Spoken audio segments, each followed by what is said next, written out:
Basura. Iyan ang turing ni Alexander sa aking mga kamay na puno ng kalyo at dumi ng tubo, habang ang aking ina ay nag-aagaw buhay sa malamig na semento. Pinanood ko ang bawat butil ng pawis ko na nayurak sa ilalim ng kanyang gintong sapatos. Pero sa likod ng bawat numero, may isang lihim na wawasak sa kanyang kaharian. Sino ang tunay na hari? Ang lalaking may diploma o ang hamak na Tosua Ong Nuk na may hawak ng katotohanan? Diyan ka sa baba, Marco. Huwag mong iisiping dahil nakapasok ka sa gusaling ito ay kapantay mo na ako. Ang langis sa mga kuko mo ay habambuhay ng mantsa sa iyong pagkatao, gaya ng duming iniwan ng tatay mo sa kumpanyang ito.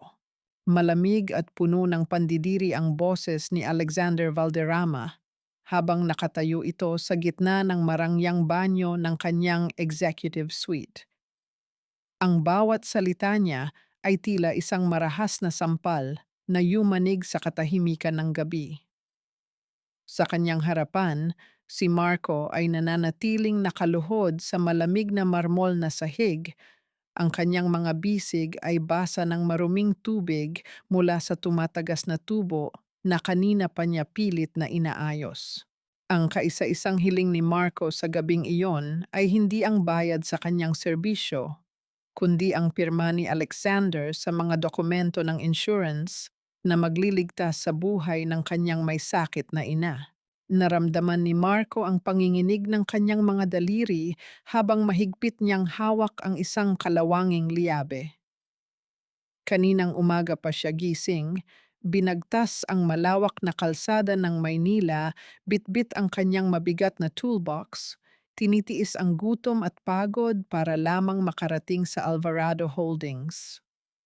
Sa loob ng kanyang bulsa, ang lumang notebook ng kanyang namayapang ama ay tila ba nagbibigay ng kakaibang init, isang paalala ng dangal na pilit niyang itinatayo sa gitna ng putikan. Ang bango ng mamahaling sabon sa loob ng banyo ay tila nanunuya sa amoy ng krudo at pawis na kumapit na sa kanyang manipis na uniforme. Naramdaman ni Marco ang biglang paninigas ng kanyang buong pagkatao nang marinig niya ang tunog ng pagdating ng isang mensahe sa kanyang cellphone na nakapatong sa tabi ng kanyang toolbox. Ang kislap ng screen sa madilim na sulok ay tila ba naging isang mitya ng isang paparating na pagsabog. Sa isang mabilis na sulyap, nabasa niya ang mga salitang kailanman ay hindi niya inakalang magiging wakas ng kanyang mundo. Marco, wala na si nanay. Hindi na niya hinintay ang gamot. Namanhid ang buong katawan ni Marco. Ang bawat tibok ng kanyang puso ay tila isang marahas na paghampas sa kanyang mga tadyang, maingay at puno ng takot. Ang panunuyo ng kanyang lalamunan ay naging isang dambuhalang bara na pumipigil sa kanyang pagsigaw. Nanlabo ang kanyang paningin, hindi dahil sa pawis na pumapatak mula sa kanyang noo, kundi dahil sa mga luhang sadyang pinipigilan ng kanyang natitirang hiya. Ang bawat butil ng tubig na tumatagas mula sa tubo ay tila nakikiramay sa kanyang pagkawasak. Ang mundong pilit niyang inayos gamit ang mga numero at kalkulasyon ay tuluyan ng gumuho sa isang iglap. Dahan-dahang binitiwan ni Marco ang liabe. Ang tunog ng pagtama ng mabigat na bakal sa marmol na sahig ay umalingaw-ngaw sa buong silid gaya ng isang hatol ng kamatayan. Tumingala siya at nakita ang nakangising mukha ni Alexander na tila ba nagdiriwang sa kanyang huling pagkatalo. Sa mga sandaling iyon, ang lamig ng aircon sa loob ng suite ay nanunuot na sa kanyang buto. Pinalitan ang bawat pangarap ng isang matigas at nagniningning na puot. Sapat ba ang isang buhay na punong-puno ng sakripisyo upang itama ang mga pagkakamaling hindi ko naman ginawa?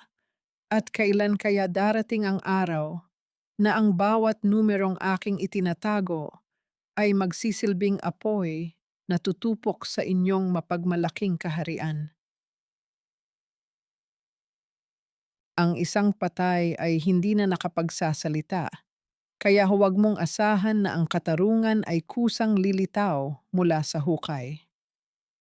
Tanggapin mo na ang perang ito at umalis ka na sa siyudad bago ko pa maisipang ibaon ka kasama ng iyong ina. Ang boses ni Doña Estrella ay tila isang malamig na hanging nanunuot sa buto ni Marco habang nakatayo ang ginang sa gitna ng maliit at masikip na kapilya sa tondo. Ang amoy ng murang kandila at ang halimuyak ng mga lantang bulaklak ay nanunuot sa bawat hininga ni Marco, isang mundong napakalayo sa nagniningning na opisina ni Alexander. Nakasuot si Estrella ng isang itim na terno na gawa sa mamahaling sutla. Ang kanyang bawat kumpas ng kamay habang iniaabot ang isang tseke ay puno ng moral na pagkabulok. Tila ba ang bawat barya nito ay sapat na upang burahin ang bay ng kasinungalingang itinanim nila sa loob ng maraming taon. Naramdaman ni Marco ang panunuyo ng kanyang lalamunan. Ang bawat laway na kanyang nilulunok ay tila may kasamang maliliit na bubog ng pait. Tinitigan niya ang tseke, isang halagang kailanman ay hindi niya inakalang makikita. Ngunit sa kanyang paningin, ito ay amoy dugo at panlilinlang. Naramdaman niya ang panginginig ng kanyang mga kamay sa loob ng kanyang bulsa, kung saan mahigpit niyang hinahawakan ang lumang panyo ng kanyang ina. Ang bawat segundo ng pananatili ni Estrella sa harap ng kabaong ay tila isang marahas na paglapastangan sa katahimikan ng yumao. Wala pong halaga ang pera niyo sa harap ng bangkay ng nanay ko, Doña Estrella. Ang mahinahong sagot ni Marco. Ngunit ang bawat salita niya ay tila isang bakal na kailanman ay hindi mabubali. Naramdaman niya ang marahas na paghampas ng kaba sa kanyang dibdib nang makita ang matalim na sulyap ng matanda. Ang kailangan namin ay hindi ang inyong limos, kundi ang katotohanan tungkol sa ginawa niyo sa tatay ko 30 taon na ang nakalilipas. Isang matalim na tawa ang kumawala sa mga labi ni Estrella. Dahan-dahan itong lumapit kay Marco, sapat na upang maramdaman ng binate ang amoy ng mamahaling pabango na tila sumasakal sa huling hininga ng kapayapaan sa loob ng silid. Katotohanan? Ang katotohanan ay para lamang sa mga taong may sapat na ginto upang kontrolin ito. Ang tatay mo ay namatay na may mantsa ng pagnanakaw at ikaw, mananatili kang dumi sa paningin ng kumpanyang ito hanggat ako ang nakatayo sa tuktok. Ang pabulong na banta ng matanda bago ito marahas na tumalikod, ang tunog ng kanyang matitigas na takong sa semento ay tila ba hudyat ng pagsisimula ng isang bagong digmaan. Habang naglalakad palayo si Estrella, lumapit si Sally sa tabi ni Marco. Ang bango ng kape na laging dala ng dalaga ay tila ba naging isang mainit na kumot sa nanlalamig na kalooban ni Marco. Naramdaman ni Marco ang marahang pagdampi ng kamay ni Sally sa kanyang balikat, isang haplos ng pagkalinga na matagal na niyang hindi nararamdaman mula nang mapalayo siya sa kanyang ina. Marco, tingnan mo ito. Nahanap ko ito sa ilalim ng sapin ng kabaong ni Mang Nardo noong inililipat natin ang kanyang mga gamit. Mahinang bulong ni Sally habang iniaabot ang isang maliit na balumbon ng papel. Nanginginig ang mga daliri ni Marco habang binubuksan ang papel. Ang amoy ng lumang tinta at alikabok ay muling bumuhay sa kanyang mga pandama. Naramdaman niya ang biglang paghinto ng pag-ikot ng mundo nang makita ang isang orihinal na blueprint ng Almonte Tower ang gusaling ipinagmamalaki ni Alexander. Ngunit sa ilalim ng mga dambuhalang sukat, nakasulat ang mga numerong sadyang binago sa opisyal na record. Ang kislap ng katarungan sa mga mata ni Marco ay tila ba naging isang nagniningning na sulo sa gitna ng madilim na kapilya. Ang bay ng mga Valderrama ay dahan-dahan na ring nagkakabitak. Naramdaman ni Marco ang pagluwag ng bara sa kanyang lalamunan.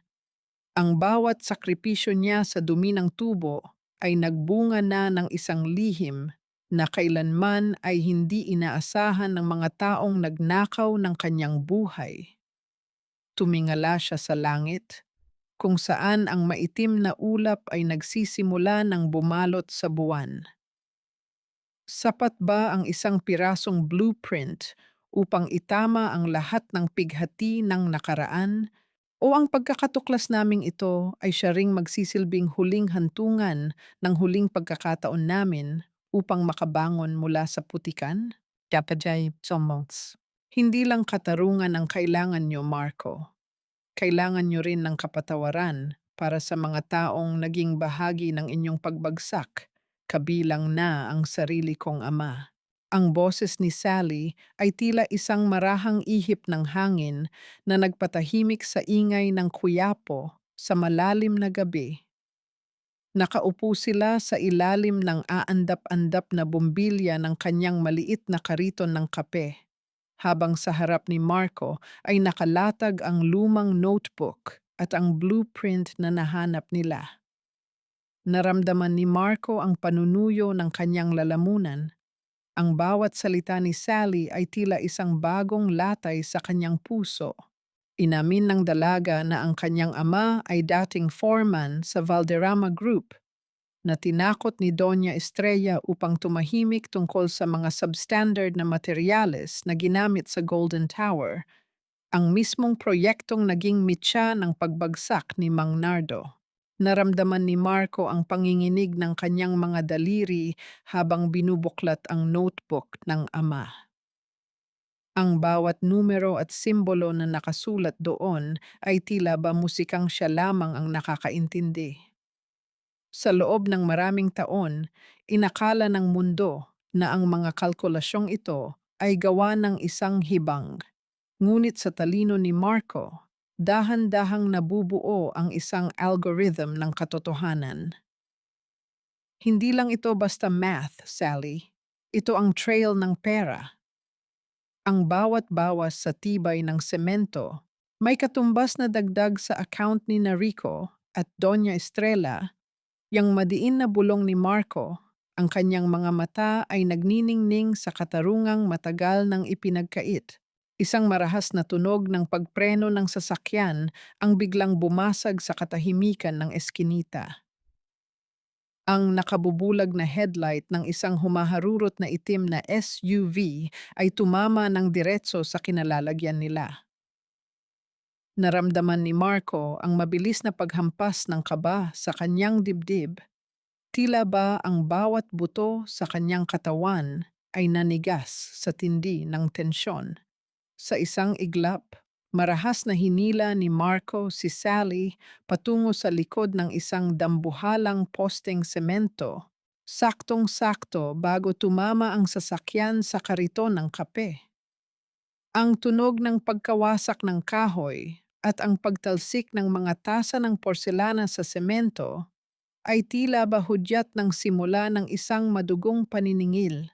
Nang dahan-dahang lumisan ang sasakyan, naiwan ang makapal na usok at amoy ng sunog na goma sa hangin.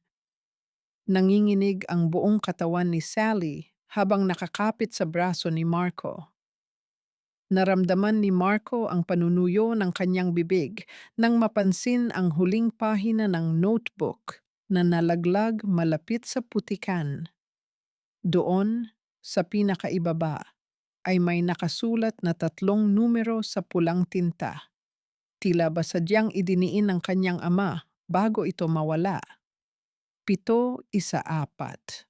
Ang kislap ng katarungan ay tila ba naging isang malabong bituin na kailanman ay hindi nila maabot, kung hindi nila madidiskubre ang kahulugan ng mga numerong ito. Sapat ba ang talino at mga numero upang kalabanin ang mga taong handang pumatay para sa kanilang ginto? O ang bawat tahi ng katotohanan ay siya ring magsisilbing mitya ng aming sariling pagkawasak sa gitna ng madilim na kalsada ng Maynila? Ang tunog ng malayo at paos na kampana ng simbahan ay tila ba bibilang na lang sa bawat segundong natitira bago ang tuluyang pagguho ng pangarap na itinanim sa gitna ng hirap at pasakit. Ito ang blueprint ng Golden Tower. Sabi mo matalino ka at mana ka sa tatay mong henyo? Sige nga, hanapin mo ang butas sa kalkulasyon na ito sa harap ng lahat ng mga investors. Kung hindi, huwag mo nang babanggitin ang pangalan ng pamilya mo sa gusaling ito. Ang boses ni Alexander Valderrama ay umaling-awngaw sa loob ng dambuhalang boardroom, punong-puno ng moral na pagtataksil at matinding kayabangan. Nakatayo si Marco sa gitna ng silid, suot ang kanyang marungis na uniforme ng Tosua Nuk na may bahid pa ng langgis at dumi mula sa trabaho niya kanina sa basement. Ang kislap ng dambuhalang projector screen sa kanyang harapan ay tila nanunuya sa kanyang kapayakan. Sa paligid niya, ang mga shareholders at dayuhang investors ay nakatingin ng may halong pandidiri at pagkainip. Tila ba ang presensya ng isang hamak na manggagawa ay isang polusyon sa kanilang nagniningning na mundo ng ginto. Naramdaman ni Marco ang panunuyo ng kanyang lalamunan. Ang bawat laway na kanyang nilulunok ay may kasamang pait ng pighating kailanman ay hindi niya nailabas mula ng ilibing ang kanyang ina. Ang kanyang mga kamay ay nanginginig sa loob ng kanyang bulsa, mahigpit na nakahawak sa lumang notebook ni Mang Nardo, ang kaisa-isang hininga ng katarungang natitira sa kanya. Inisip niya si Sally na naghihintay sa labas, ang tanging taong naniwala na ang bawat numero sa kanyang isipan ay hindi galing sa pagkabaliw, kundi sa isang banal na talino.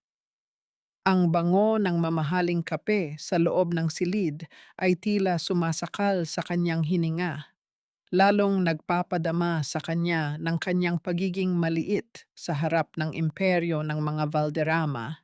Dahan-dahang humakbang si Marco patungo sa whiteboard. Ang tunog ng kanyang sapatos na may bahid ng putik sa makintab na marmol ay tila ba bawat pako na ibinabaon sa kanyang sariling dangal. Kinuha niya ang marker, ang lamig ng plastic nito ay nanunuot sa kanyang balat, gaya ng lamig ng pagtrato sa kanya ng lipunang ito. Tinitigan niya ang mga komplikadong formula ni Alexander, isang equation ng kasakiman na sadyang binago upang itago ang kakulangan ng tibay sa pundasyon ng gusali. Sa loob ng ilang segundo, ang mabilis na pagtibok ng puso ni Marco ay tila ba naging isang ritmo ng katarungan. Ang bawat numero sa notebook ng kanyang ama ay dahan-dahang nagsimulang sumayaw sa kanyang paningin, lumilikha ng isang malinaw na lagusan patungo sa katotohanan. Sa loob ng ilang minuto, ang tahimik na silid ay napuno ng tunog ng mabilis na pagguhit ni Marco sa board. Ang bawat kumpas ng kanyang kamay ay puno ng awtoridad na kailanman ay hindi matututunan sa loob ng kahit anong unibersidad. Nang matapos niya ang huling kalkulasyon, napatigil ang lahat. Ang butas sa istruktura na hindi mahanap ng mga pinakamahusay na arkitekto ay nakaladlad na ngayon sa harap ng lahat.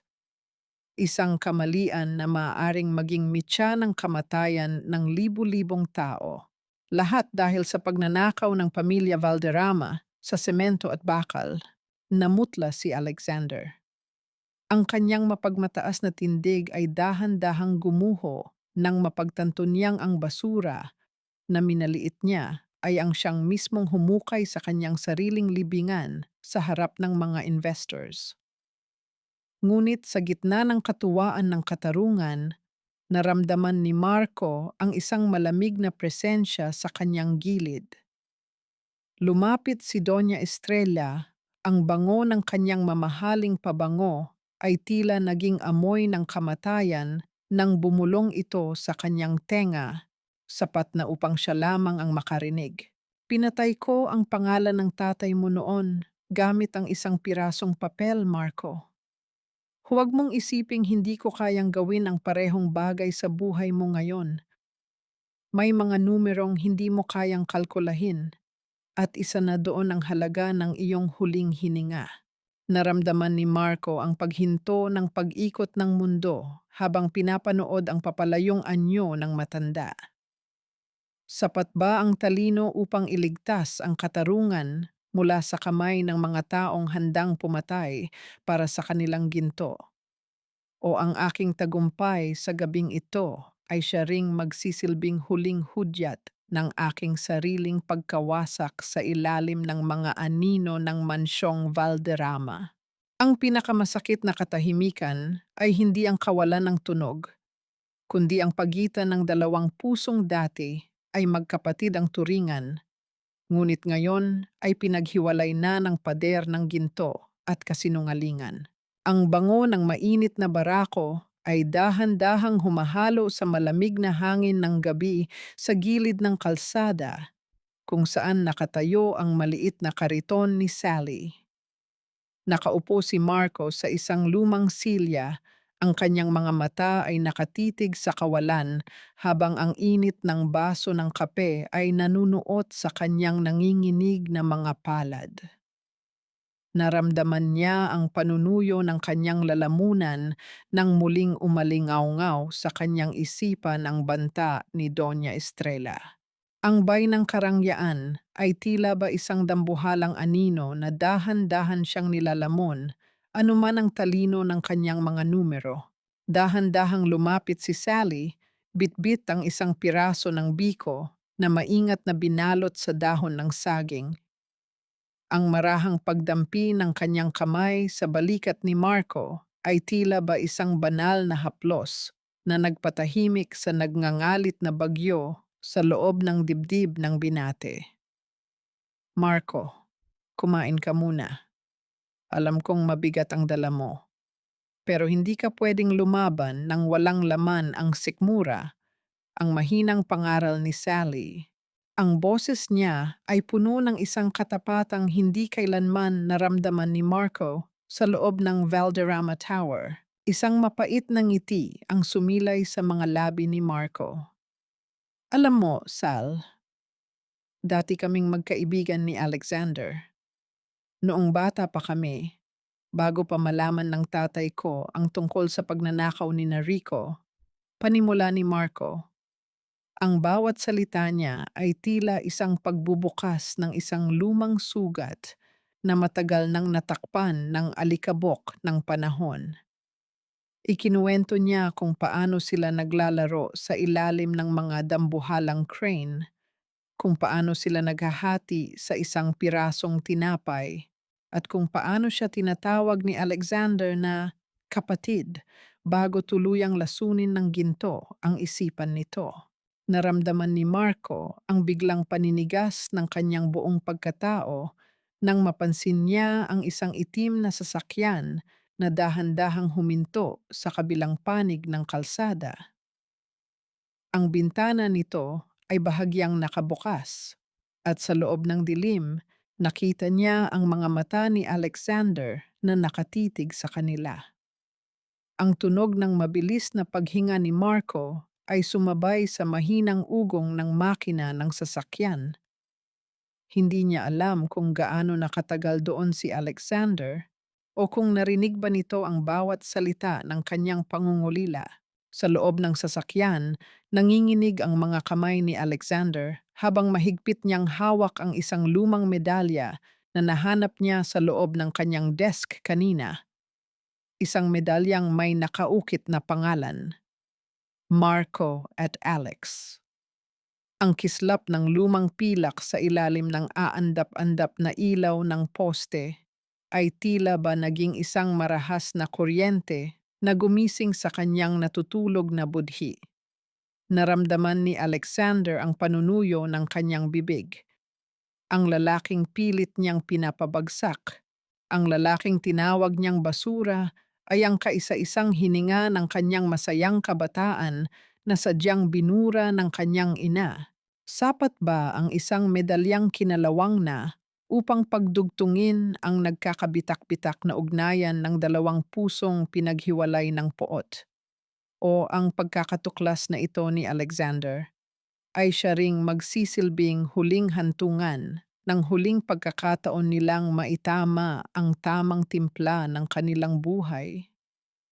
Ang tunog ng mabilis na pag-andar ng sasakyan ni Alexander palayo ay tila ba hudyat na ang katarungan ay mayroon pang mas madidilim na landas na kailangang tahakin bago ang tuluyang pagputok ng liwanag.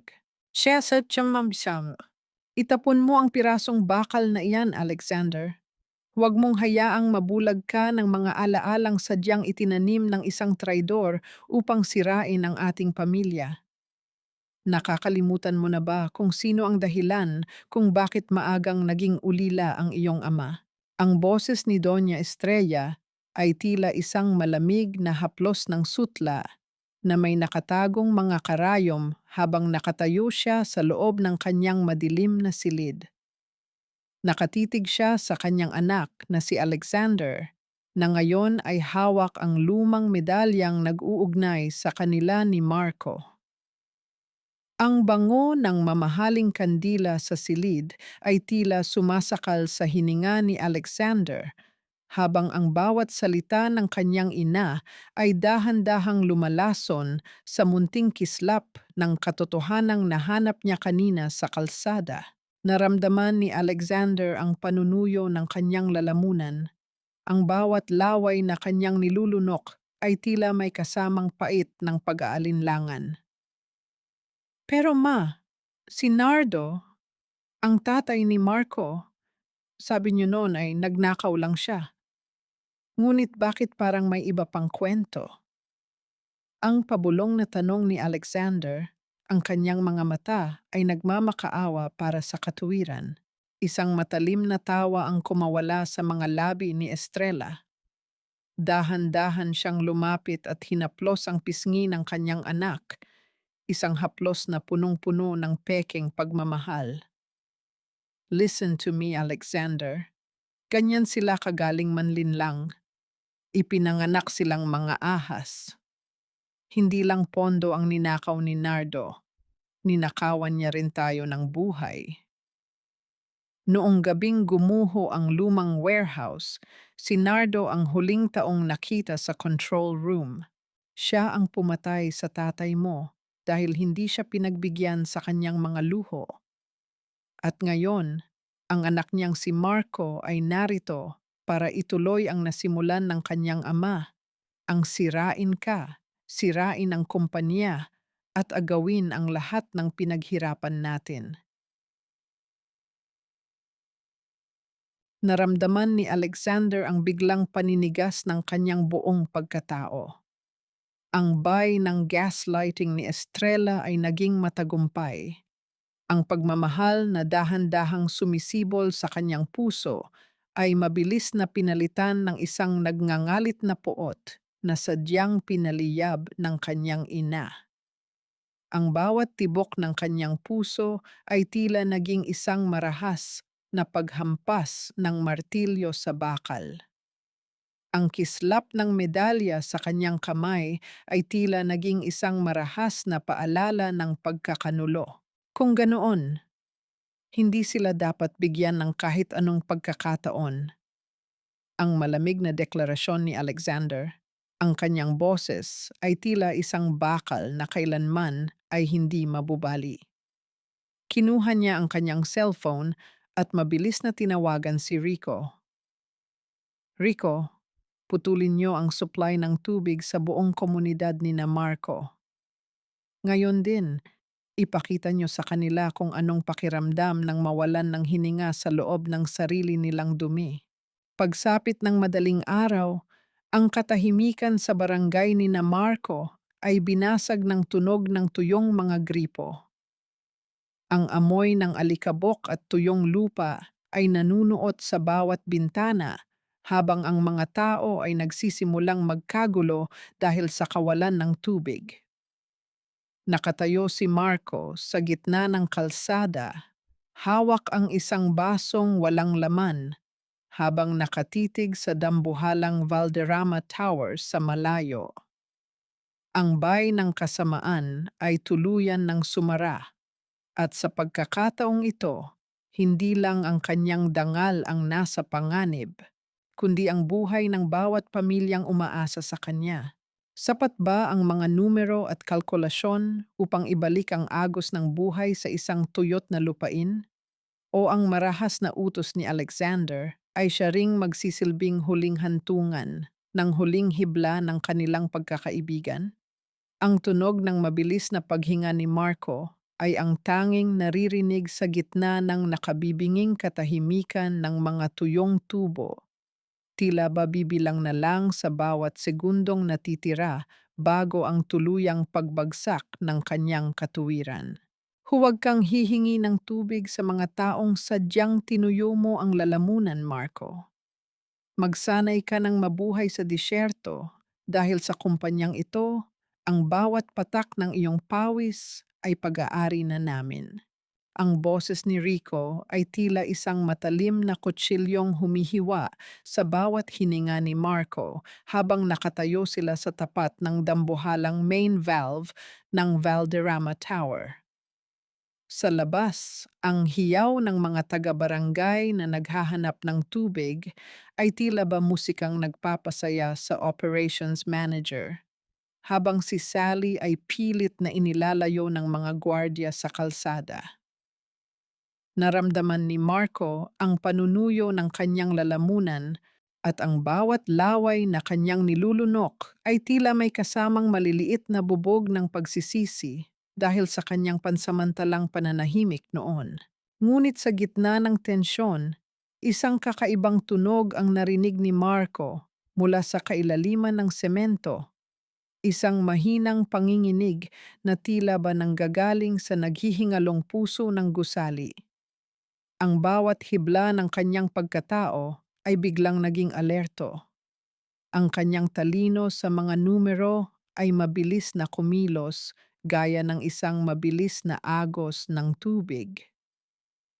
Tumingin siya sa gauge ng pressure at doon niya nakita ang katotohanang kailanman ay hindi mapapansin ng mga taong ang tanging alam ay magbilang ng pera. Dahil sa sadyang pagputol ng supply sa barangay, ang lahat ng pressure ay bumalik sa pundasyon ng Golden Tower, ang gusaling punong-puno ng substandard na bakal at semento. Sir Alexander, kailangang buksan ang mga gripo sa labas. Ngayon din, kung hindi, sasabog ang buong basement at babagsak ang toreng ito sa loob ng 10 minuto. Ang hiyaw ni Marco na tila ba isang banal na babala. Naramdaman ni Marco ang panginginig ng kanyang mga daliri habang binubuksan ang notebook ng kanyang ama. Sa pahina 714, nakasulat ang structural threshold ng tower, isang numerong nagpapatunay na ang bawat pagnanakaw ni Rico sa semento ay naging mitya na ngayon ng isang malaking trahedya. Isang mapait na tawa ang kumawala sa mga labi ni Rico. Huwag ninyong pakinggan ang baliw na iyan. Sinisira niya ang ating imahe upang mapilitan tayong ibalik ang tubig sa mga hampaslupang iyon. Ang bulyaw ni Rico, habang dahan-dahan itong lumalapit kay Alexander upang lasunin muli ang isipan nito. Naramdaman ni Alexander ang biglang paglamig ng kanyang dugo nang mapansin ang dahan-dahang pag-ugong ng mga pader. Ang bawat kristal na chandelier sa lobby ay nagsimulang manginig. Lumilikha ng isang malambot na kalansing na tila ba bawat segundo ng orasan na nauubusan na ng oras. Hindi na naghintay ng pahintulot si Marco. Sa isang mabilis at matapang na pagkilos, kinuha niya ang kanyang dambuhalang liyabe at sumugod sa gitna ng mga tumatagas na singaw ng mainit na tubig. Ang init ng singaw ay nanunuot sa kanyang balat, gaya ng galit na naglalayab sa kanyang puso. Ang tunog ng bakal na dahan-dahang napupunit sa ilalim ng matinding pressure ay umalingaw-ngaw sa buong basement. Gamit ang kalkulasyon mula sa notebook ng kanyang ama, tinahak ni Marco ang kaisa-isang balbula na makakapag-vent ng pressure patungo sa mga kalsada ng barangay.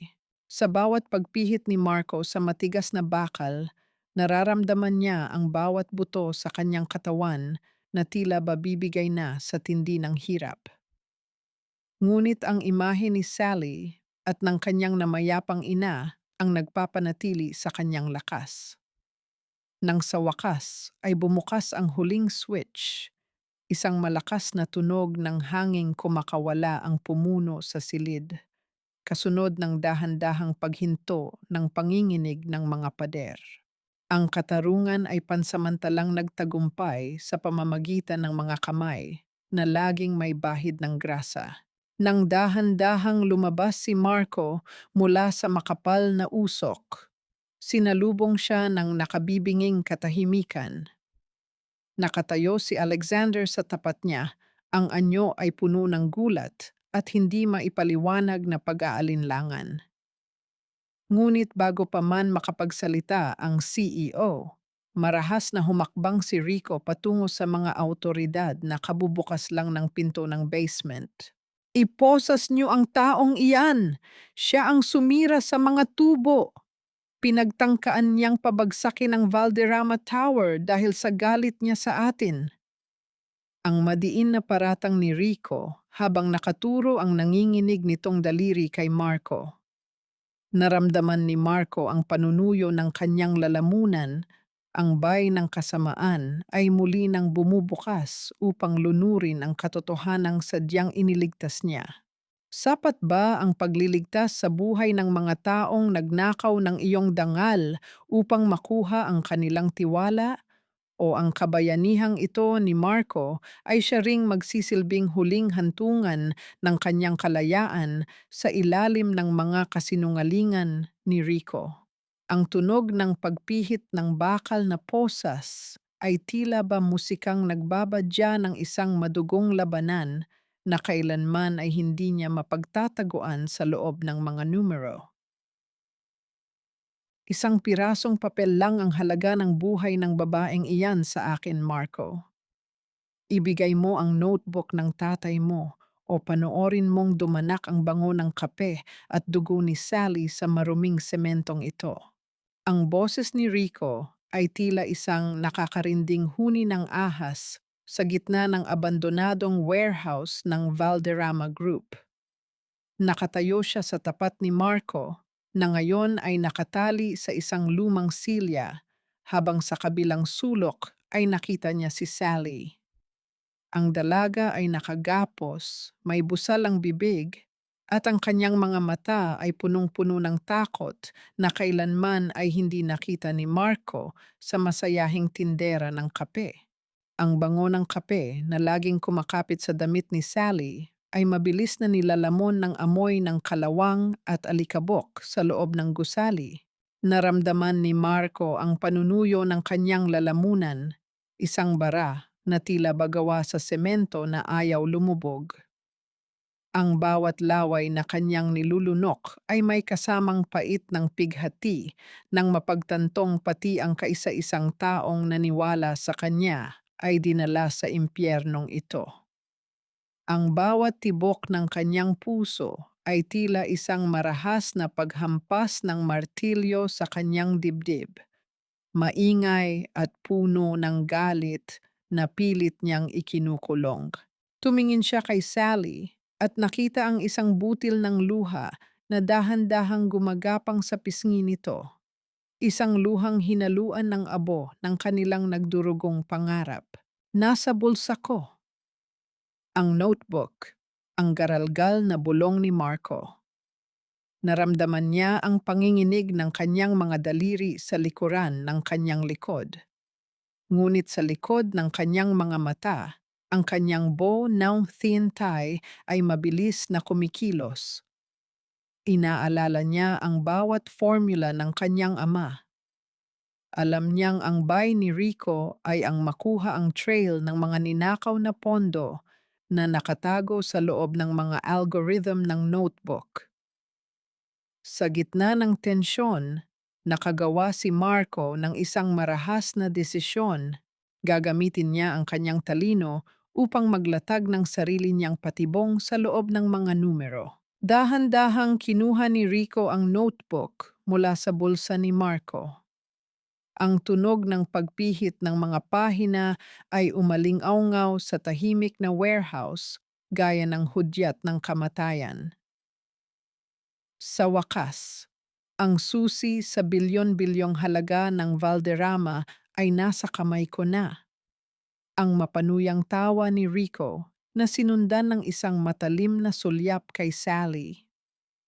Naramdaman ni Marco ang biglang paglamig ng kanyang dugo nang mapansin ang pagbabago sa mukha ni Rico. Binabasa ng operations manager ang mga numero. Hindi alam na ang bawat equation doon ay sadyang binago ni Marco sa kanyang isipan bago pa man ito maisulat sa papel na ibinigay niya. Ang buy ay dahan-dahan na ring sumasara para kay Rico. Ang kaisa-isang golden moment sa gitna ng kadiliman ay ang sandali nang magtama ang paningin ni na Marco at Sally. Sa isang marahang pagpikit ng mga mata ni Marco, tila ba ipinaparating niya sa dalaga na hinding-hindi niya ito bibitiwan. Ang bango ng katarungan ay nagsisimula ng humalo sa amoy ng panganib. Ngunit ang sandali ng pag-asa ay biglang binasag ng isang marangyang tunog mula sa labas. Ang tunog ng mabilis na pag-andar ng isang itim na limousine. Bumukas ang dambuhalang pinto ng warehouse at pumasok si Doña Estrella. Suot ang kanyang pinakamahal na hiyas na nagniningning sa tindi ng poot. Hawak niya ang isang lighter at isang bote ng gasolina. Ang kislap ng apoy sa kanyang kamay ay tila ba nagdiriwang sa huling pagkakataon upang burahin ang bawat bakas ni Mang Nardo. Naramdaman ni Marco ang paghinto ng pag-ikot ng mundo. Ang katarungan ba ay kailanman ay may katumbas na kamatayan ng mga taong tapat? Sapat ba ang mga pekeng numero upang isalba ang buhay ni Sally mula sa apoy ng kasakiman? O ang gabing ito ay siya ring magsisilbing huling hantungan ng bawat pangarap na itinanim namin sa gitna ng hirap? Isang matalim na tunog ng pagpalo ng kuryente ang narinig mula sa lumang control board ng warehouse. Kasunod ng isang malakas na pagliyab na tila ba nagnanais ubusin ang bawat lihim na pilit na itinago sa dilim. Ang bawat kislap ng apoy ay tila ba nagdiriwang sa huling pagkakataon, ngunit sa loob ng nagbabagang warehouse na ito, mas matindi ang ningning ng katarungang handa ng kumawala sa mga anino. Ang bawat paglagutok ng nasusunog na kahoy ay tila ba hiyaw ng pighati sa pandinig ni Marco habang pilit niyang binabaklas ang gapos sa kanyang mga kamay. Sa kabilang sulok, ang makapal na usok ay dahan-dahan ng lumalamon sa kinalalagyan ni Sally. Naramdaman ni Marco ang panunuyo ng kanyang lalamunan. Ang bawat butil ng pawis sa kanyang noo ay tila naging yelo sa sobrang takot para sa dalaga. Ngunit makalipas ang ilang saglit na tila ba isang habambuhay, nagawa niyang makalaya. Mabilis siyang sumugod sa gitna ng apoy. Hindi inalintana ang init na tila ba sumusunog sa kanyang sariling balat. Nang mahanap niya si Sally, mahigpit niya itong niyakap at mabilis na kinuha ang maliit na recorder na nakatago sa ilalim ng lamesa bago sila tuluyang makalabas sa likurang pinto. Ang bay ni na Doña Estrella at Rico ay naging matagumpay sa kanilang paningin. Hindi nila alam na ang bawat salita ng kanilang pag-amin sa loob ng warehouse ay malinaw na nakuha ng katarungan. Sa labas, sa gitna ng kadiliman ng gabi, sinalubong sila ng anyo ng isang lalaking hindi nila inasahang darating, si Alexander. Naramdaman ni Marco ang biglang paninigas ng kanyang buong pagkatao nang makita ang anyo ni Alexander na nakatitig sa nagliliyab na gusali. Ang bawat butil ng pagsisisi sa mga mata ni Alexander ay tila ba musikang nagpapatahimik sa nagngangalit na kalooban ni Marco. Marco, patawad. Ngayon ko lang nalaman ang lahat. Ang garalgal na bulong ni Alexander, sapat na upang marinig sa gitna ng ingay ng apoy.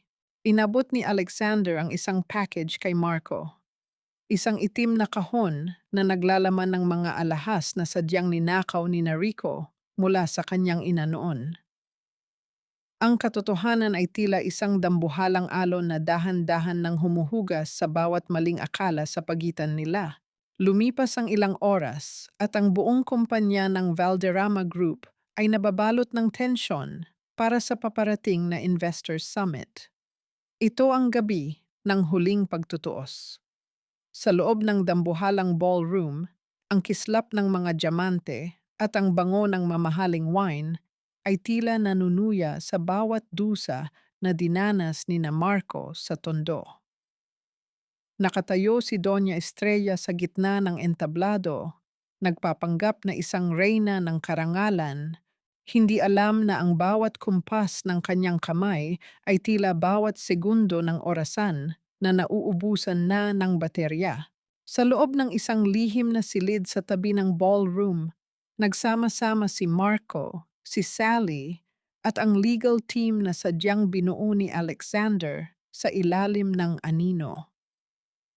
Ang tunog cue mabilis na pagtipa sa mga computer upang matrace ang huling trail ng kumpanya ni Rico ay tila ba musikang nagbabadya ng isang paparating na unos. Naramdaman ni Marco ang panunuyo ng kanyang bibig nang mahanap nila ang kaisa-isang hininga ng katarungan, ang account sa Switzerland na may pangalan ni Doña Estrella. Handa na ang lahat, Marco. Sa pagkakataong ito, ikaw ang hahawak ng huling formula, mahinang sabi ni Alexander habang iniaabot ang mikropono. Sapat ba ang pagpapakita ng katotohanan sa harap ng buong mundo upang hilumin ang bawat sugat ng nakaraan? O ang gabi ng summit na ito ay siya ring magsisilbing huling hantungan ng huling pagkakataon namin upang maging isang tunay na pamilya sa gitna ng kapayapaan? Ang tunog ng mabilis na pag-vibrate ng cellphone ni Marco mula sa isang hindi kilalang numero ay tila bahudyat na ang katarungan ay mayroon pang huling paniningil na kailanman ay hindi nila inaasahan.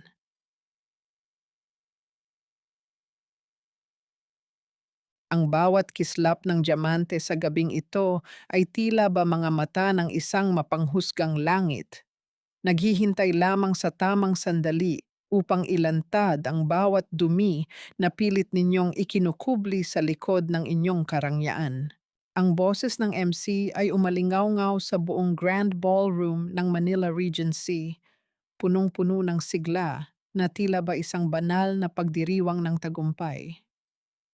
Sa gitna ng entablado, nakatayo si Alexander Valderrama, nagniningning sa kanyang suot na suit na gawa sa pinakamahusay na seda. Ang amoy ng mamahaling sampagita at ang nakalulunod na bango ng banyagang alak ay pumuno sa bawat siwang ng bulwagan. Sa harapang hilera, nakaupo si Doña Estrella. Ang kanyang mapagmataas na tindig ay tila ba isang reynang nagmamatiyag sa kanyang kaharian. Hindi alam na ang bay na sadyang itinanim niya 30 taon na ang nakalilipas ay dahan-dahan ng nagkakabitak-bitak. Naramdaman ni Marco ang panunuyo ng kanyang lalamunan habang nakatayo siya sa gilid ng kurtina ng backstage.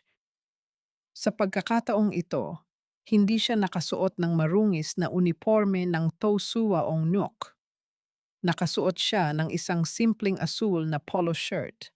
Maayos ang kanyang buhok at ang kanyang mga mata ay nagniningning sa isang katarungang matagal nang ipinagkait sa kanyang ama.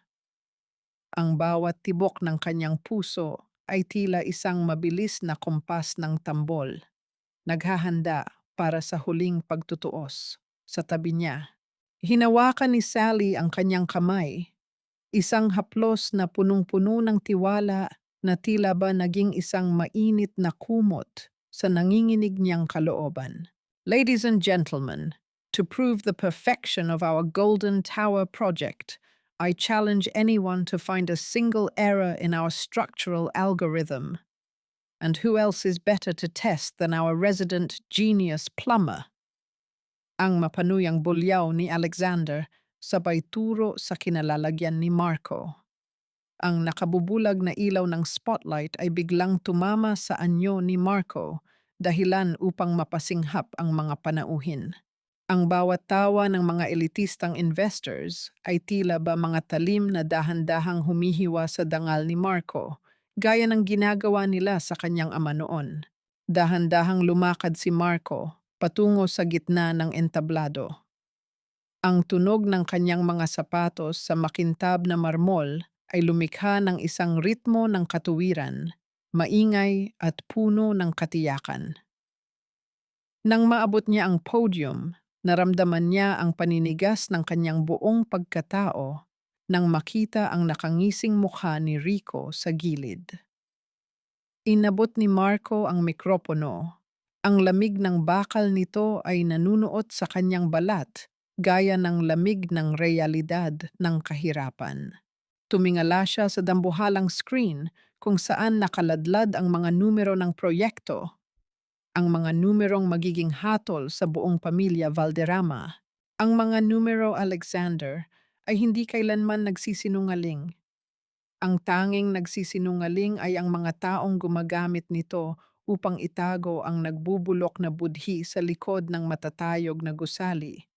Ang malamig na pahayag ni Marco na nagpatahimik sa buong bulwagan. Kinuha niya ang remote ng projector, ang kislap ng screen ay biglang kumurap-kurap. Pinalitan ang maayos na presentation ng isang madilim at magulong audio file. Isang matalim na tunog ng static ang umaling-awngaw mula sa mga dambuhalang speakers, kasunod ng isang boses na nagpatigil sa hininga ni Doña Estrella. Ang boses ay garalgal, tila ba nagmumula sa kailaliman ng hukay. Ang boses ni Mang Nardo mula sa huling recording na nahanap ni Marco. Estrella, hindi ko hahayaang gamitin mo ang substandard na semento para sa turing ito. Ang buhay ng tao ay hindi laro. Ang hiyaw mula sa recorder na tila ba isang banal na sumpa sa gitna ng karangyaan. Naramdaman ni Alexander ang biglang paglamig ng kanyang dugo habang pinagmamasdan ang dahan-dahang pagbabago ng mga graph sa screen patungo sa mga dokumento ng pagnanakaw sa pondo ng kumpanya. Ang kaisa-isang hininga ng katarungan ay narito na upang tuluyang singilin ang bawat patak ng dusa. Sapat ba ang isang marahas na paghuhubad ng maskara upang hilumin ang bay ng nakaraan? O ang gabi na ito ay siya ring magsisilbing huling hantungan ng huling pagkakataon namin ni Alexander na mahanap ang tamang timpla ng aming buhay? Ang tunog ng mabilis na pagtipa sa mga kamera ng mga mamamahayag ay tila ba hudyat na ang katarungan ay hindi na kailanman muling maitatago sa dilim. Siya kimamipia manakyato. Hindi totoo ang naririnig ninyo. Isang malaking paninirang puri lamang ito mula sa isang baliw na Thosuaong Nuk na nagnanais nakawin ang karangalan ng pamilya Valderrama. Ang bulyaw ni Doña Estrella ay tila isang nakakarinding hiyaw ng isang sugatang hayop na wala ng takbuhan. Nakatayo ang matanda sa harapang hilera. Ang kanyang mga kamay na punong-puno ng diamante ay nanginginig sa tindi ng halo-halong gulat at galit. Ngunit sa gitna ng kanyang pagsigaw, nanatiling kalmado si Marco sa gitna ng entablado. Ang kislap ng katarungan sa kanyang mga mata ay mas nagniningning pa sa mga dambuhalang ilaw ng ballroom. Sa isang mabilis na pagkilos, muling pinindot ni Marco ang remote at sa dambuhalang screen ay lumabas ang huling serye ng mga numero, ang algorithm 714. Naramdaman ni Marco ang panunuyo ng kanyang lalamunan habang pinagmamasdan ang bawat mukha ng mga investors na ngayon ay nakatitig sa screen ng may matinding takot. Ang algorithm na iyon ay hindi lamang tungkol sa pera, ito ang structural failure point ng Golden Tower. Ipinapakita nito na dahil sa pagnanakaw ni Rico at Estrella sa semento at bakal, ang gusaling kinatatayuan nila ngayon ay tila isang dambuhalang kabaong na gawa sa marupok na semento. Naramdaman ni Marco ang biglang pagpihit ng kaba sa kanyang dibdib. Hindi na ito tungkol sa paghihiganti. Tungkol na ito sa kaligtasan ng libu-libong buhay na nakataya sa kasakiman ng iilan. Alexander, tumingin ka sa mga numerong ito. Ang malamig na tinig ni Marco ay umaling-awngaw sa buong bulwagan gaya ng isang hatol na pinal. Ang 7 bilyon na ibinulsa ni Rico at ng iyong ina ay katumbas ng labis na karga sa pundasyon ng toring ito. Ang numerong pilit ninyong itinago ay siya ring mitya ng inyong tuluyang pagbagsak. Sa mga sandaling iyon, ang dambuhalang ballroom ay binalot ng isang nakabibinging katahimikan, tila ba ang mismong hangin ay natatakot na dumaan sa pagitan ng mga pader na dahan-dahan ng kumakalog. Naramdaman ni Alexander ang paghinto ng pag-ikot ng mundo. Tumingin siya sa kanyang ina, nagbabakasaling makakita ng pagtanggi, ngunit ang anyo ni Doña Estrella ay wasak na wasak na. Ang kanyang mapagmataas na tindig ay dahan-dahang gumuho, gaya ng mga pangarap na itinayo sa kasinungalingan. Isang marahas na tunog ng pagpihit ng pintuan ang narinig mula sa likuran. Pumasok ang mga awtoridad mula sa National Bureau of Investigation, bitbit ang mga bakal na posas na tila babawat pako na nagpapatahimik sa kapalaluan ng mga Monteverde. Sa gitna ng kaguluhan, nang mabilis na nilapitan ng mga pulis si Rico at Estrella, naramdaman ng lahat ang isang mahinang panginginig mula sa ilalim ng kanilang mga paa. Ang tunog ng marahang pagbitak ng marmol sa sahig ay umaling-awngaw sa tahimik na silid. Ang katarungan ay narito na, at ang bawat barya na ninakaw nila ay naniningil na sa huling hininga ng kanilang imperyo. Pinanood ni Marco ang pagbagsak ng kanyang mga kaaway ng may isang malalim na habag habang mahigpit niyang hawak ang kamay ni Sally na mabilis na lumapit sa kanya. Sapat ba ang pagkapanalo ng katarungan upang hilumin ang bay ng nakaraan? O ang pagguho ng Golden Tower ay siya ring magsisilbing huling hantungan ng huling pagkakataon namin ni Alexander na mahanap ang tunay na kapayapaan sa gitna ng bawat numerong sadyang kinalimutan? Ang tunog ng papalapit na sirena ng pulis sa labas ay tila bahudyat na ang kaisa-isang hininga ng katotohanan ay sa wakas ay narito na upang tuluyang singilin ang bawat patak ng dusa. Walang kasing sakit ang pakiramdam ng isang trono na gawa sa kasinungalingan habang dahan-dahan itong bumabagsak sa iyong paanan. Nilulunod ka sa kahihiyang kailanman ay hindi mo na muling mahuhugasan. Ang boses ni Alexander ay tila isang naghihingalong bulong habang nakatitig siya sa anyo ng kanyang ina na ngayon ay pinalilibutan ng mga awtoridad. Sa loob ng Grand Ballroom, ang bango ng mamahaling sampagita ay mabilis na napalitan ng amoy ng takot at pighati. Naramdaman ni Alexander ang panunuyo ng kanyang lalamunan. Ang bawat laway na kanyang nilulunok ay tila may kasamang maliliit na bubog ng pagkakanulo. Tumingin siya kay Doña Estrella, ang babaeng itinuring niyang banal, ang tanging haligi ng kanyang dangal, na ngayon ay nakatungo at nanginginig ang mga kamay habang inilalagay ang bakal na posas sa kanyang mga pulso. Ang kislap ng kanyang mga diamante ay tila nanunuya sa tindi ng hiya na dahan-dahang lumalamon sa buong pamilya Valderrama. Ang tunog ng marahang pagpihit ng bakal na posas ay umalingaw-ngaw sa tahimik na bulwagan gaya ng bawat pako na ibinabaon sa kabaong ng kanilang reputasyon. Rafael, anak, makinig ka sa akin. Ang pagsusumamo ni Doña Estrella, ang boses nito ay garalgal at puno ng moral na pagkabulok. Ngunit tinalikuran siya ni Alexander.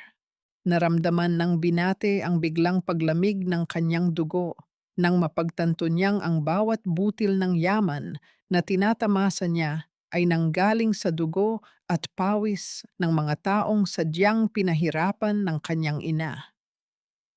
Ang bay ng kasinungalingan ay tuluyan ng sumabog. Iniwan ang bawat pangarap ni Alexander na nagkakapira-piraso sa marmol na sahig. Sa kabilang dako, nakita ni Marco si Rico na pilit na nagtatago sa likod ng mga investors, ngunit mabilis itong naharang ng mga pulis. Ang tunog ng marahas na paghila ng mga awtoridad kay Rico ay lumikha ng isang ritmo ng katarungan na nagpahinto sa huling nota ng katuwaan. Naramdaman ni Marco ang pagluwag ng bara sa kanyang lalamunan. Ang bawat sakripisyo ng kanyang ama, ang bawat pighati ng kanyang ina sa loob ng charity ward ay sa wakas ay nagkaroon na ng ganap na kabayaran. Tumingala si Marco sa dambuhalang screen kung saan nakaladlad pa rin ang mga ebidensya ng embezzlement. Ang kaisa-isang hininga ng katarungang matagal ng ipinagkait sa kanyang pamilya. Dahan-dahan lumapit si Sally kay Marco.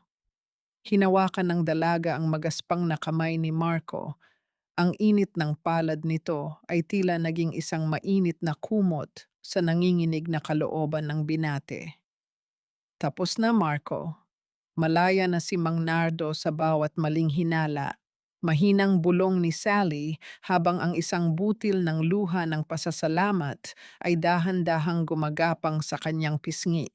Naramdaman ni Marco ang isang malalim na kapayapaan na tila ba isang banayad na agos ng tubig na humuhugas sa bawat latay ng pait sa kanyang puso.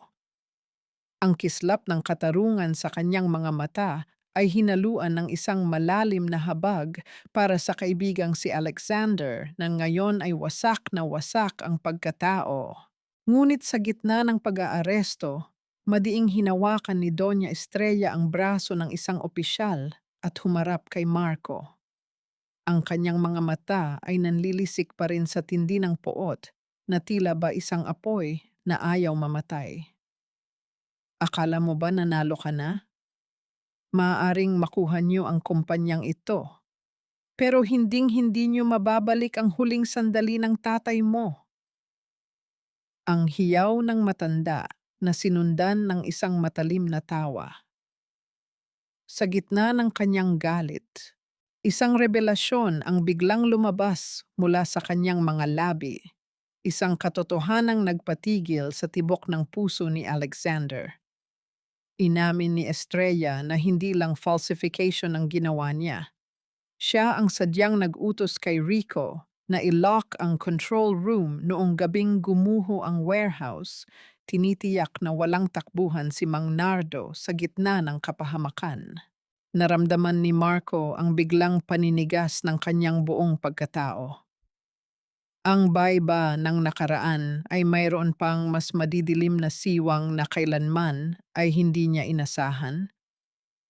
Tumingin siya kay Alexander at doon, sa gitna ng madilim na ballroom, nakita ng dalawang dating magkaibigan ang talim ng isang katotohanang mas masakit pa sa kamatayan.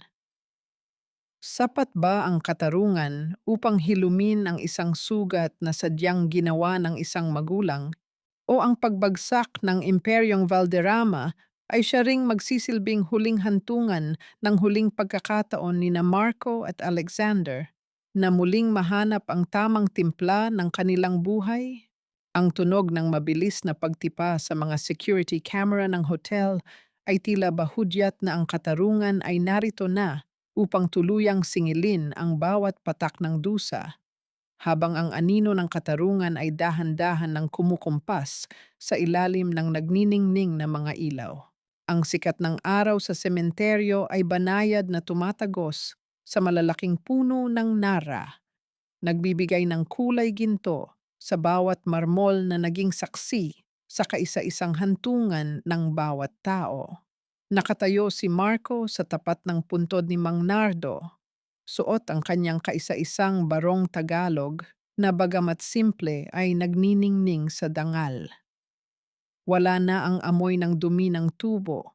Napalitan na ito ng bango ng mga sariwang puting rosas at ang halimuyak ng sampagwita na sadyang itinanim ni Sally sa paligid. Naramdaman ni Marco ang pagluwag kwabara sa kanyang lalamunan. Ang bawat numero sa kanyang notebook ay sa wakas ay nakahanap na ng kapayapaan. Isang marahang tunog ng paghakbang sa tuyong damo ang narinig ni Marco. Nang dahan-dahan siyang lumingon, sinalubong siya ng anyo ni Alexander. Hindi na ito ang mapagmataas na CEO na nagniningning sa yaman. Ang anyo niya ngayon ay wasak na wasak.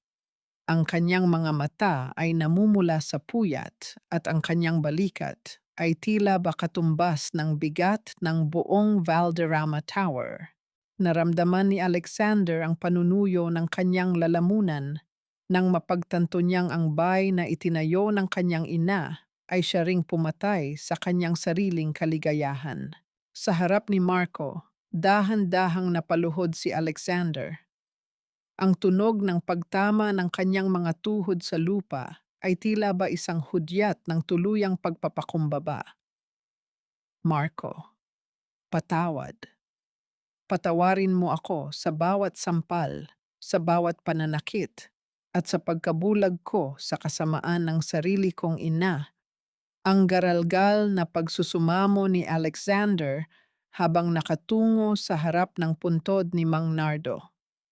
Ang bawat butil ng luha na pumapatak mula sa kanyang mga mata ay hindi na dahil sa galit, kundi dahil sa isang matinding hiya o kahihiyan na naging lason sa kanyang kaluluwa sa loob ng maraming taon. Naramdaman ni Marco ang paglambot ng kanyang puso. Inabot niya ang kamay ni Alexander at dahan-dahang itinayo ito. Isang pagkilos na puno ng moral na tagumpay at kapatawaran. Hindi mo kailangang dalahin ang kasalanang hindi mo naman ginawa, Alex. Tayo ay kapwa-biktima ng isang sistemang ang tanging sinasamba ay ginto. Ang mahinang bulong ni Marco na sinundan ng isang matamis na ngiti. Inilabas ni Marco ang isang maliit na locket mula sa kanyang bulsa. Ang lumang locket ni Mang Nardo. At iniabot ito kay Alexander bilang simbolo ng huling pagsasara ng kanilang masakit na kabanata. Sa gitna ng kanilang banal na sandali, lumapit si Sally, bitbit ang isang baso ng mainit na kape para sa dalawa. Ang bango ng kape ay tila naging isang mainit na kumot na nagpahilom sabay ng kanilang pighati. Naramdaman ni Marco ang init ng palad ni Alexander nang sandaling magkamay ang dalawa. Isang haplos na nagpapatunay na ang tunay na yaman ay hindi nasusukat sa taas ng gusali, kundi sa lalim ng pagkakaibigang handang bumangon mula sa putikan. Ang kislap ng katarungan ay dahan-dahan nang napapalitan ng liwanag ng isang bagong umaga. Ngunit sa gitna ng kanilang paghilom, isang mabilis na tunog ng pagpihit ng notification sa cellphone ni Sally ang narinig. Isang ulat mula sa kumpanya ang dumating. Ang Golden Tower ay idineklara ng condemned at kailangang gibain upang masiguradong walang sino man ang masasaktan. Naramdaman ni Alexander ang biglang paninigas ng kanyang buong pagkatao. Ang lahat ng pinagpaguran niya ay magiging abo na lamang. Ngunit sa pagkakataong ito, hindi siya natatakot. Tumingin siya kay Marco at nalaman niyang sa gitna ng pagkawasak ng ginto, ang tanging mananatiling matatag ay ang bawat numerong isinulat sa dangal at pag-ibig. Ang bawat pagbagsak ng semento at bakal ay tila ba naging isang mahinahong oyayi ng pag-asa. Dahil sa guho ng kasakiman, doon natin itinayo ang pundasyon ng isang bagong bukas na hinding-hindi na muling magigiba. Ang boses ni Marco ay malinaw at punong-puno ng katatagan habang nakatayo siya sa harap ng isang bagong gusali. 2 taon na ang nakalilipas mula nang gumuho ang imperyong itinayo sa kasinungalingan ni na Doña Estrella. Ngayon, sa mismong lupang kinatatayuan noon ng marupok na Golden Tower, ay nakatayo ang Mang Nardo Center for Excellence.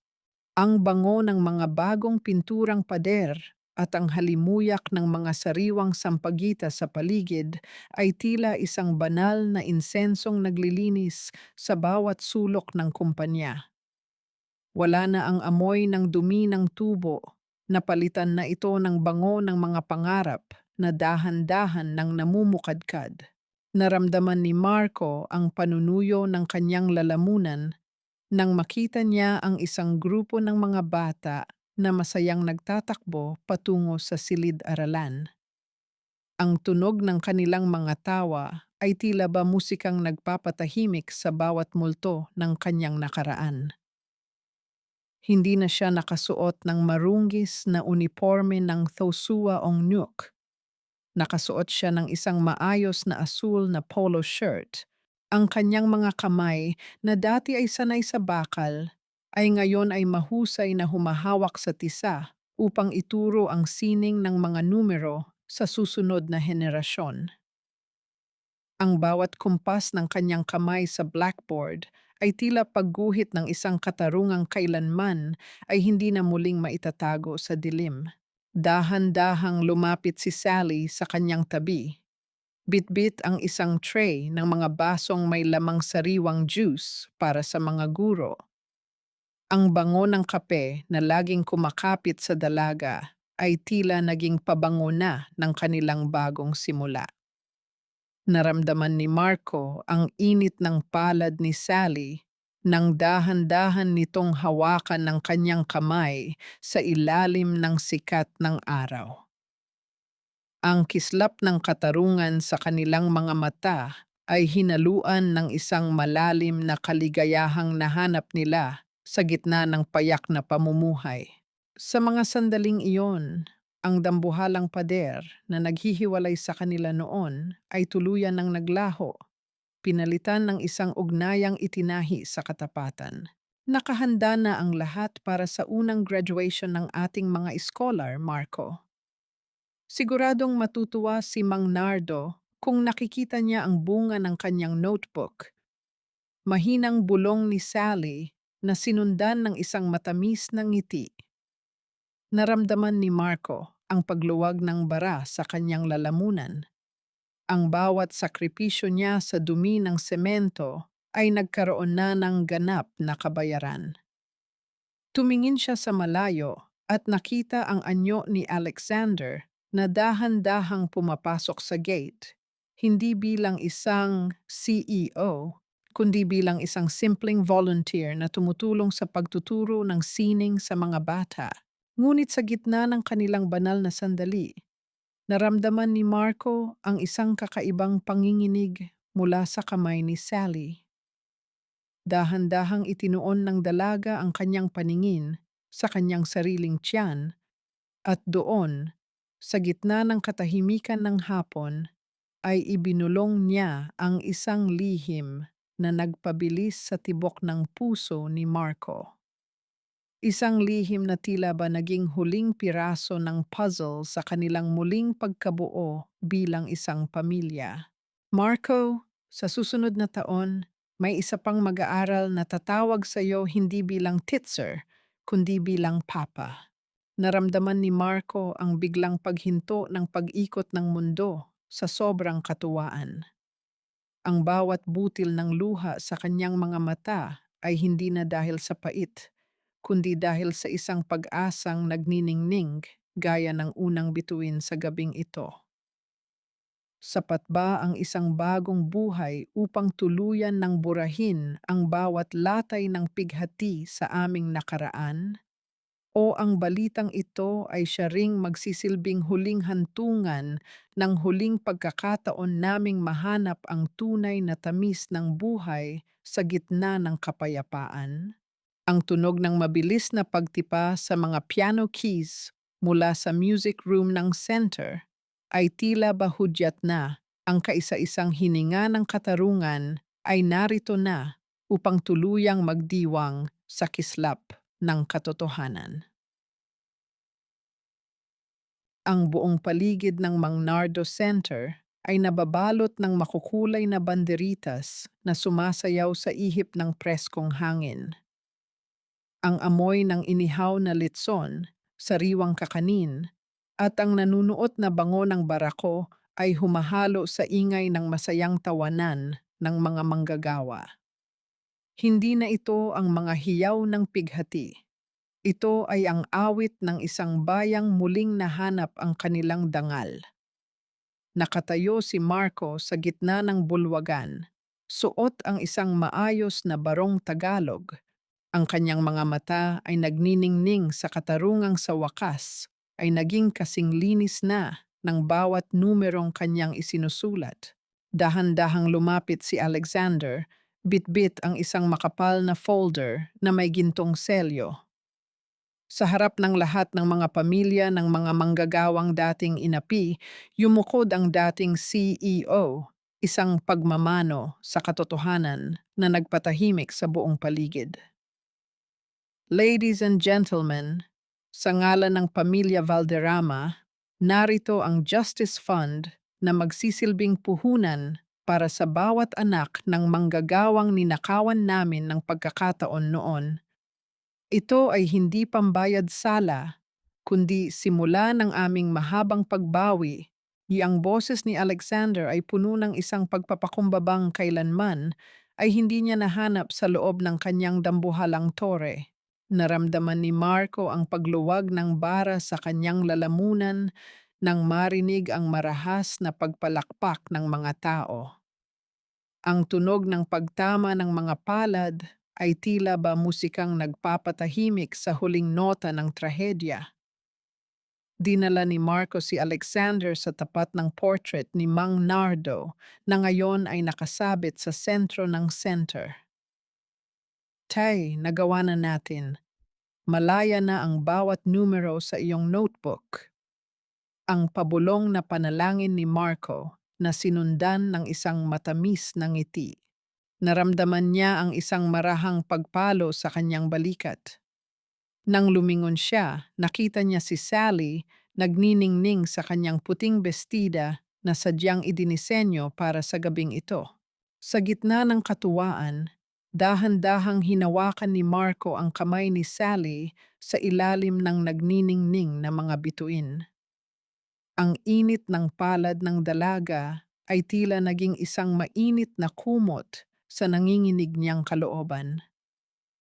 Inisip niya ang bawat gabing nagpuyat siya sa dumi ng tubo, ang bawat sampal ni Alexander, at ang bawat butil ng luha ng kanyang ina. Ang lahat ng dusa ay naging mga sangkap lamang upang maging mas matamis ang timpla ng kanilang buhay sa kasalukuyan. Ang baynang nakaraan ay tuluyan ng natunaw, pinalitan ng isang nagniningning na bukas na hinding-hindi na muling lulunurin ng luha. Nang sumapit ang dulo ng pista, tumingin si Marco sa langit, kung saan ang buwan ay tila ba nakangiting nakamasid sa kanilang kaligayahan. Wala na ang mga anino ni Doña Estrella at Rico. Ang tanging natira ay ang bango ng lupa at ang kislap ng katotohanan.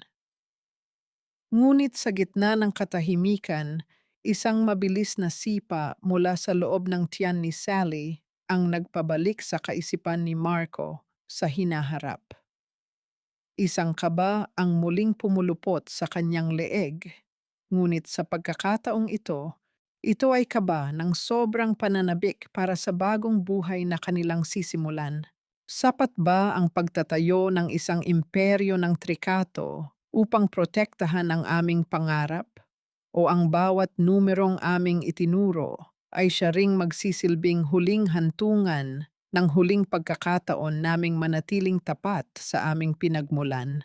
Ang tunog ng mabilis na pagtipa ng notification sa cellphone ni Marco mula sa isang pandaigdigang Math Institute ay tila bahudyat na ang kaisa-isang hininga ng katarungan ay narito na upang tuluyang maglakbay sa buong mundo, bit-bit ang pangalang manalo.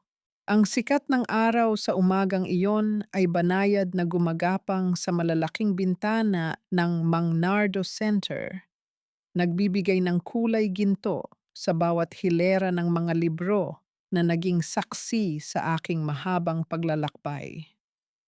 Hindi na ito ang amoy ng kinakalawang na tubo at maruming tubig ng basement. Ito ay naging isang tahanan ng bawat batang nagnanais matutunan ang sining ng mga numero ng walang takot na minaliit. Sa bawat paghinga ni Marco, nararamdaman niya ang isang uri ng katahimikang hindi kayang bilhin ng kahit ilang milyong bilyon sa bangko. Ang kapayapaan ng isang pusong sa wakas ay nakauwi na sa kanyang tunay na kinalalagyan. Dahan-dahang lumapit si Sally sa kanya, bitbit ang isang tasa ng mainit na barako. Nakita ni Marco sa mga mata ng kanyang asawa ang kislap ng katapatan na kailanman ay hindi nabahiran ng silaw ng ginto. Sa kabilang dako ng hall, nakita niya si Alexander na masayang tinutulungan ang mga bata sa pagguhit. Ang bay ng nakaraan ay isa na lamang malabong alaala, pinalitan ng isang nagniningning na bukas na punong-puno ng pag-asa. Nahanap na ng bawat isa sa kanila ang kanilang tunay na pangalan, hindi sa piraso ng diploma, kundi sa tibok ng puso ng mga taong tunay na nagmamalasakit. Nabalitaan nilang si Doña Estrella at Rico ay nananatili pa rin sa likod ng mga rehas. Binabayaran ang bawat kasinungalingan at ang buhay na sadyang kinuha nila upang protektahan ang kanilang huwad na dangal. Wala nang galit sa puso ni Marco para sa kanila.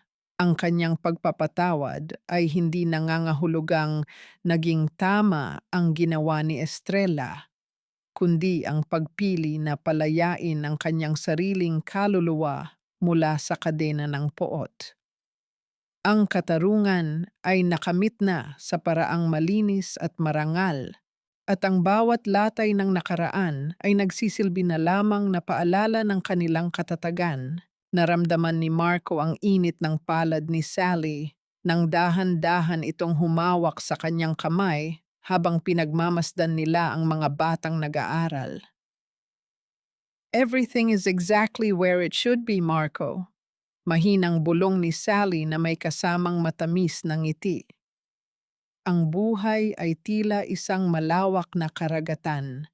May mga panahon ng malalakas na alon na tatangay sa iyong pag-asa, ngunit kung mananatili kang tapat sa iyong sarili, ang tadhana ay laging marunong magbalik ng bawat putil ng iyong pinaghirapan. Ang aral na iniwan ng aming kwento ay mananatiling nakaukit sa bawat pahina ng lumang notebook ni Mang Nardo.